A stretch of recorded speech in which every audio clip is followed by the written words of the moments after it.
好，这里是小陈。今天呢，给大家来分享一下最近购买的一些快递的开箱以及好物分享。那废话不多说，直接开始。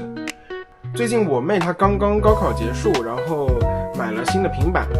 我就给她推荐了一下一些平板上的一些周边配件，包括壳啊，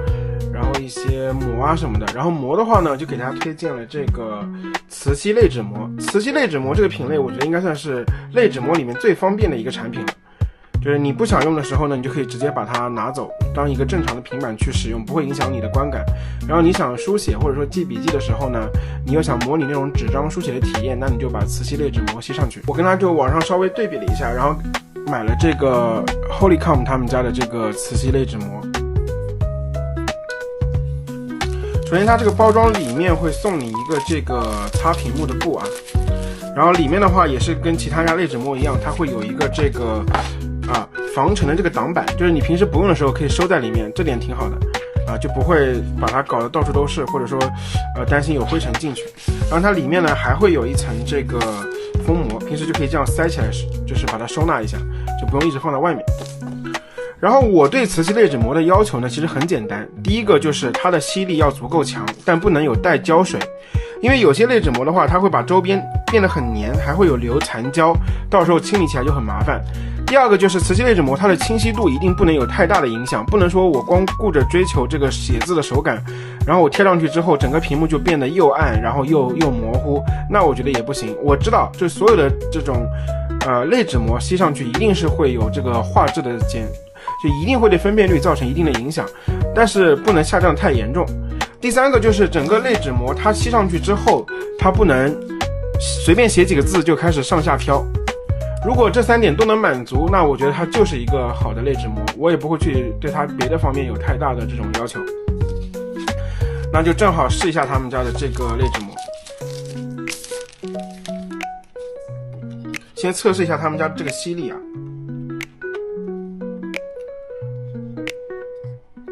OK， 这样稍微铺一下，来看一下他们家这个吸力。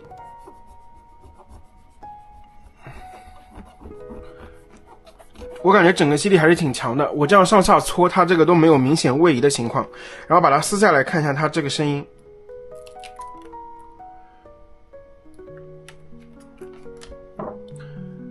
它整个这个周边是有一点点黏黏的，但它完全没有胶水，然后撕完之后呢，它这个屏幕上也不会留下这个残胶，这点我觉得 OK 啊。所以我说的它这个上下位移还有这个贴的紧不紧的这个问题就不用担心了，我觉得还是不错的啊，这两点过关。体验还有这个清晰度，因为我这个本来就是柔光屏，所以它的清晰度测试的话，我觉得就是没有办法很好的体现出来啊。但是我肉眼看上去的话，我觉得有一点点下降，但是是可以接受的范围，不是那么严重，还是比较高清的。到时候我来问一下我妹那边，看一下她那边，让她给我拍个视频，看看她那边清晰度是怎么样的。这是没有贴膜的时候我妹的 vivo Pad 5 Pro， 然后大家可以看一下贴完之后它的一个清晰度的变化。我个人感觉是有一点下降，但是不多，完全可以接受。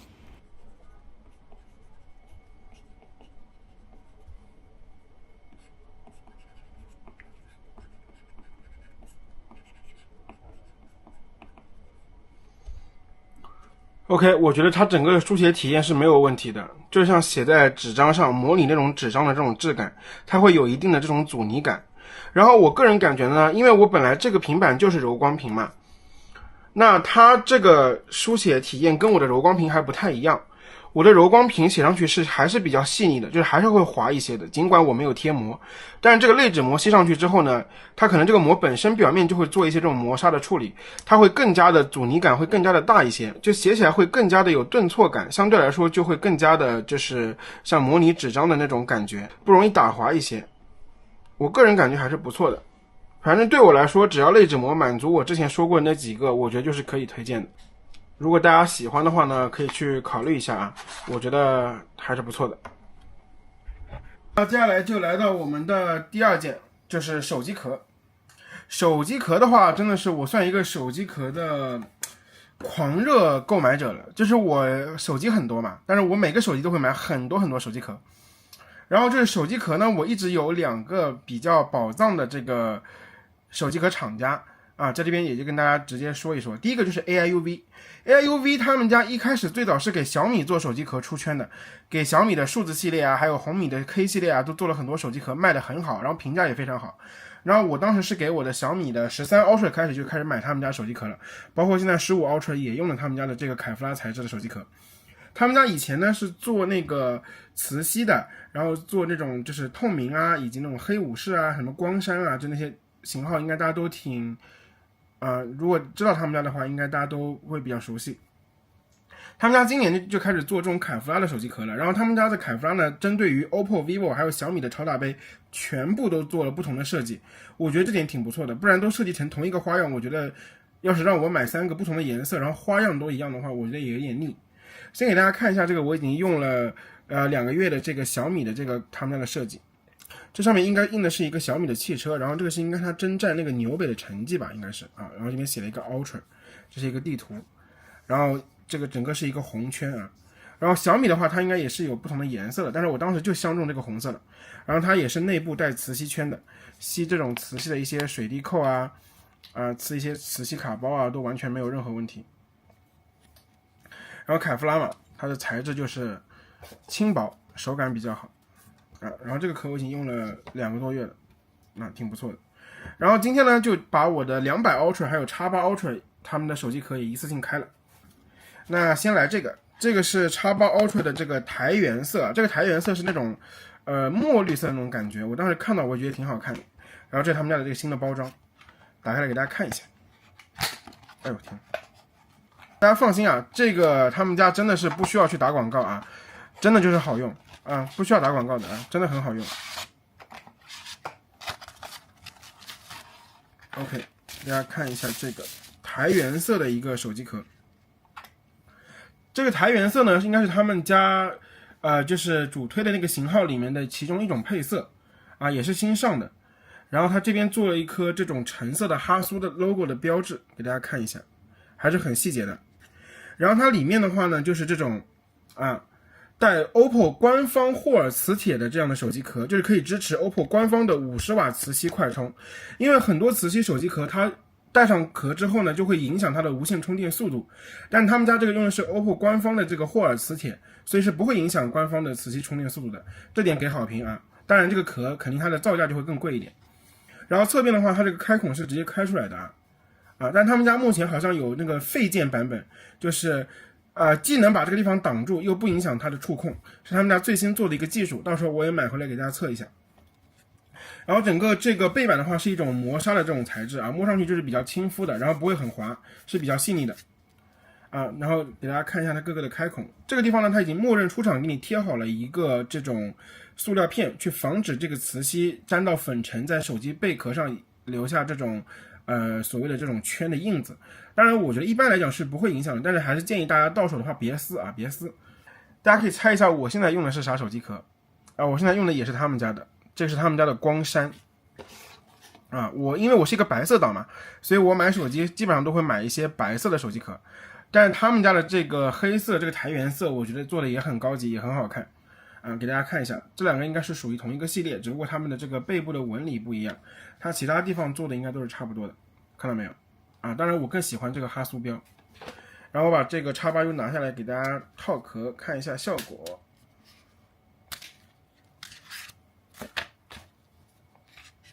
他们家的壳倒是安装是完全不用担心的，真的是很好装直接把它这样往里面一推，然后这个地方稍微往上一提 OK 就安装好了，这样就是一个安装过后的效果。我感觉确实不知道大家觉得颜值如何，我觉得还是挺好看的如果是男生的话，我觉得这个颜色还挺适合的。它整个机器的包边开孔都是非常的准确的我挺喜欢的。 OK 这个就放一边，然后继续开。这个是小米15 Ultra 的一个新配色绿色的磁吸款，打开来给大家看一下。哇塞，这个颜色也挺好看的。它这个颜色的这个圈这边是做了一圈这种好像是电镀的花纹吧，跟我这个是不一样的，看到了吗？我这个是光面的，但它这个绿色是做了一圈这个电镀的花纹哎，这个真好看，给大家看一下啊，对一下焦，它做了一圈这种电镀的花纹，哎，真的挺漂亮的。然后这个地方应该跟我那个是一样的啊，它是这个绿色的。我不知道你们更喜欢哪种颜色啊？我觉得这个绿色可能相对来说夏天用的话更清新一点。不，同样也是带了磁吸圈的啊，它是有这样的一个磁吸的这个贴。这里我突然发现他写的标语是小米以前的宣传语，永远相信美好的事情即将发生，不得不说很有心。然后这个里面呢送了2张备用的贴纸啊，就是如果这个圈你用久了可以把它再弄掉。这个蔡司的清洁湿巾啊，这个我说实话可以的啊。虽然说这个手机壳它价格没有那么便宜吧，但它确实我觉得一分价钱一分货嘛，它整个的这个质感我觉得还是可以的，而且它很轻啊，非常轻，完全就是几乎没啥重量，估计可能就30-40克，反正非常非常轻。然后里面送的是这个蔡司的这样的一个那个擦镜布，也可以擦手机的屏幕。再次跟大家声明啊，他们家真的不用打广告，我买了他们家太多手机壳了，真的好用，好吧？这个大家放心啊，放心观看，不需要打广告，真的好用。金色的凯夫拉，装的时候可能装反了。这是他们家的金色凯夫拉的 X200 Ultra 的这个型号，给大家稍微看一眼。它这边的花纹的话就没有做小米的那种，然后它这个地方呢是做了2个这样的开孔，就是音量键也是做了开孔的，然后这个拍照键这边也是直接给它做了开孔啊，没有直接把它包起来。然后整个手感也是非常轻的。这边的 logo 设计的话呢，应该是蔡司的一个成立的年份，应该是吧？我也不太清楚啊。这里有他们的品牌 logo。小米的这一款呢，它就是因为它没有拍照按键嘛，所以它就是只露了这个音量键的部分。那 vivo 这边因为它有这个拍照按键，所以它就是把这个拍照按键也给你露出来了。然后底部这个磁吸圈还非常有心的做了一个这个 vivo 的这个蔡司长焦的这个标志啊，这算是设计上的一种小巧思，挺好看的。虽然说在里面看不见嘛，但是我就很喜欢这种，就是不知道什么地方给你来一点小心思、小设计啊，我就很喜欢这种。现在用的这个 vivo 200 Ultra 手机壳呢是老豹科技家的，他们家也是我觉得不需要打广告，就是无脑买的。这如果你喜欢简约风格的手机壳，老豹科技只要它出了你的型号，你就无脑买吧，真的好用。他们家也不需要打广告而且他们家的价格的话，我觉得也比较合适，算做整个这种透明壳或者说简约壳里面价格非常不错的了，而且手感真的是做得很好。我手上这个是老豹科技的013啊。不得不说，反正就是我觉得老豹和 AIUV 这2个厂商，只要他们出壳，我都愿意第一时间去买，真的好用啊！没有任何广告，大家放心使用。我再说一遍，重要事情说3遍，没有任何广告，大家放心使用，是真的好用，我用了这么多年了。来戴上去给大家看一下，因为它这个凯夫拉的壳是直接默认把音量键隔出来的，所以它会很好套，没有那么紧。因为有的时候音量键，因为凯夫拉那个音量键如果全包的话，它就会比较紧嘛，就比较难装进去，这个就很好装啊，轻轻往下一摁 OK， 现在就是上机的一个效果。它的话也是会高于镜头的边缘的，所以它会起到一个防摔的作用啊，但是不会高出太多，不会让这个镜头模组显得更加的厚，因为 vivo 这个本来镜头模组就挺厚的了，它这样子弄的话呢，就会相对来说保护一点点，稍微高一点点啊，这样我觉得也挺好的。然后整个套上去就是这样的效果啊，我个人觉得还是挺好看的。这个手感的话还是很不错的，然后同样呢也是带磁吸啊，我觉得磁吸手机壳真的是最伟大的发明，手机壳里面最伟大的发明，真的，我平常用磁吸手机壳真的非常多，我基本上所有的手机只要能买到磁吸手机壳的，我都会用磁吸手机壳，真的很方便。像吸这些，比如说吸这些支架平时放一边追剧，或者说你吸一些那种身份证用这种卡包吸点身份证，对吧？都是不错的，非常的方便。包括你吸在一些汽车的那种无线充电座上都是确实很方便。还有一些这种自拍杆什么的都是有磁吸款的，就磁吸这个东西确实很伟大，这个发明。我觉得他们家这个 15U， 他们家这个 15U 的手机壳，我最喜欢的这一点就是他们家的这个镭射的这个雕纹，真的很好看啊，算是他们家给小米做的一种特殊的彩蛋吧，真的很漂亮。提到的老豹科技他们家，我觉得都是我目前来说最喜欢的2家手机壳的制作厂商。所以大家如果感兴趣的话，并且他们如果有出你们的型号，我觉得可以去尝试一下。这2个厂家在手机壳圈应该是可能玩酷安的大家都挺知道这两家手机厂商，这2家手机壳厂商的啊，他们家确实业内的风评都挺不错的。所以如果大家没有试过他们家手机壳的，我强烈建议你去试一下。手机壳的部分就结束了，接下来给大家看一下我买的散热器，让大家可以猜一下是哪个品牌啊？这个品牌呢，它不属于手机厂商，但它的散热器的效果很多评测榜都是排行前3的，就是飞智。但是呢，我买的是崩铁它的联名。我这个人呢，平时很少玩一些大型的3A 游戏啊，但是手游的话呢，我目前玩的只有王者荣耀和崩坏：星穹铁道。而且崩铁的话，我是属于 1.0 版本的中期入坑的，当时就是影月君那个时候已经过版本了，当时我记得是软梅那个版本才入坑的，但是软梅当时我也没抽，后面就是一眼爱上软梅，然后影月君也是一眼爱上，后来就是一直等到影月复刻，直接拿下2+1啊！当然这是题外话了，就是我本身还是很喜欢崩铁它整个的这个游戏的一些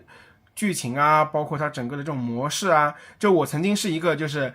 回合制游戏狗都不玩的人，这种直到玩了崩铁，崩铁是我第一个愿意玩下去的回合制游戏。然后当时我看崩铁出了这个散热器，我一开始是不想买的，因为我当时以为它出的是飞智的以前的旧的型号，因为我当时知道飞智要出新型号了嘛，我想的是如果买一个旧款的话，就是还不如直接去买普通的新款。结果后来我看到详情页，我才发现原来它是新款，所以就过了很久才买啊。然后这个也到了很久了，一直没拆。那今天就跟大家一起来拆一下。他们家这个散热器不用多说，我看很多 UP 主的评测里面，它都能排行前3，不管是它的整个的散热量啊，还是这个它的这个软件生态适配啊，都还不错，但就是重量可能相对来说重一些，不过这个对我来说无所谓。先给大家看一下这个崩铁的包装啊，这个影月君确实很好看插一个题外话，大家如果想加我的崩铁好友的话呢，可以去视频底下评论一下啊。虽然我算一个微科吧，但是我手上目前来说的话，6命蛱蝶、6命的知更鸟、6命的 Saber、6命的白鳄，大家如果有想借用的，对吧？那你们就去加我好友嘛，我好友位现在还有很多，大家如果想去体验一下的话，去吧，直接去加我，都给你们通过，让你们也用一用，对吧？当然我肯定不算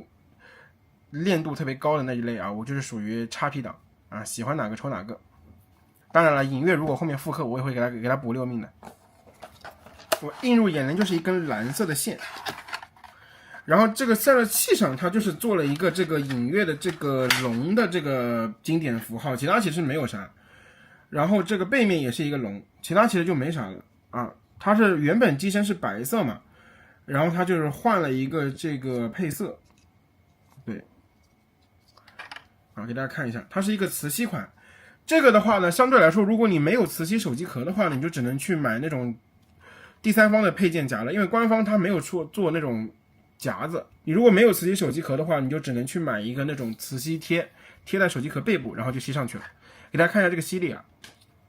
就是你平时打游戏就把它这样吸在后面，然后插根线连上去就可以进行散热了。然后它这个上面这一圈这个地方会有灯光出来，还是挺好看的然后这个里面的话呢，它送了一个这个影月的这个磁吸贴，就是影磁贴，这个我肯定不舍得贴的，我就把它留着收藏了。手机不带磁吸，手机壳也不带磁吸，那你就把这个贴在手机壳上，就可以让它直接吸在这个上面，它是一个磁铁。Axin 4已经用了很久了，Axin 5的话，我觉得也但是没必要换啊，因为大疆跟迭代速度挺快的，我想后面等 Axin 6出来再换。然后我 Axin 4的话呢，其实我一直没有去录这个第一人称视角嘛，因为以前也没有怎么想过去录一些 vlog 啥的，但接下来想跟大家一起录一些 vlog。上个视频不是露脸了嘛，然后就是私信啊，还有评论啊，确实也收到了一些人的批评就其中比较过分的呢，就是说我长得比较猎奇，让我拿个特效把脸挡住。说实话其实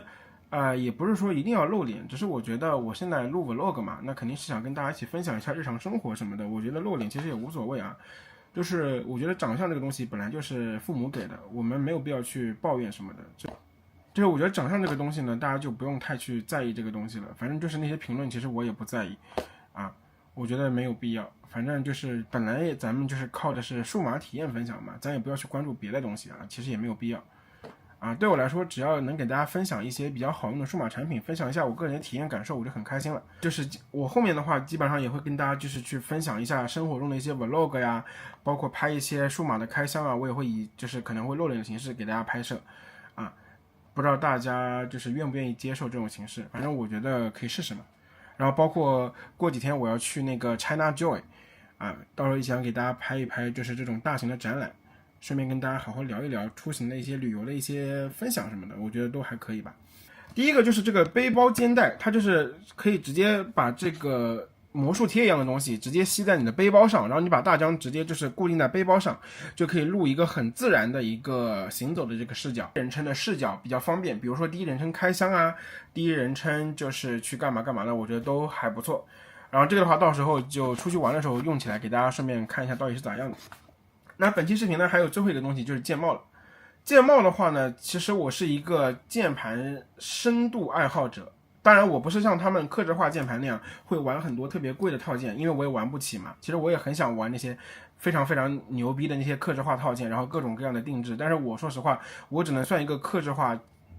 都不能算轻入门吧，只能算微入门的一个玩家。当然我虽然说我键盘买的很多，但大部分都是量产。然后键帽，我就是很喜欢买各种花里胡哨的键帽，就是我这个人呢不太喜欢这种就是黑色的，就纯黑的纯白的键帽，我喜欢那些就是比较有图案的，然后就是比较有新意的键帽。然后这一次呢，我就买了山海他们家新出的这个陶瓷的这个个性键帽，给大家看一下啊，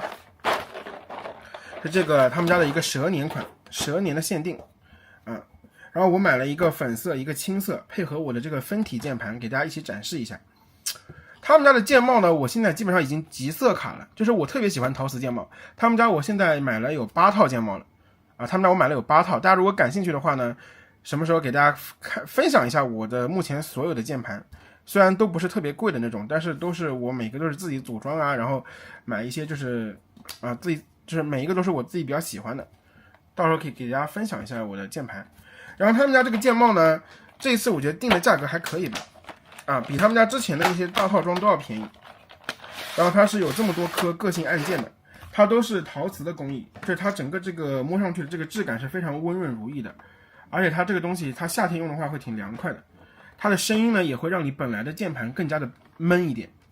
还有一些这种什么花的这种，我觉得这个还挺好看的然后再给大家看一下青色的这一套。